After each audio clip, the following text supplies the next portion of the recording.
One question I had all the time as a new knitter is what makes a good fabric? Say you're not working from a set pattern with a specific gauge, or you are just trying to be creative with some yarn you have in your stash and some knitting needles you have, or you are working with a made to measure pattern that allows you to use any weight yarn or any gauge.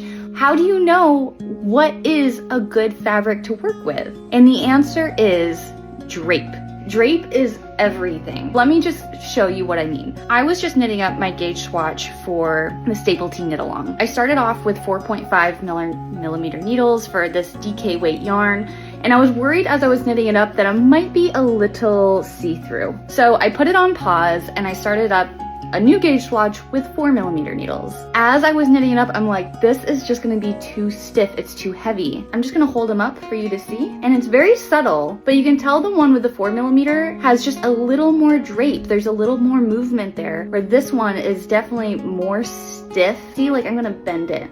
And you see how stiff that is? Whereas this one just like is nice and foldy, it's gonna be more breathable, and it's just gonna be much nicer to work with. So again, the answer to what makes a good fabric is drape. It's going to help you create something that you truly love and wear a lot if you find the right fabric that you're going to be making with the yarn that you have.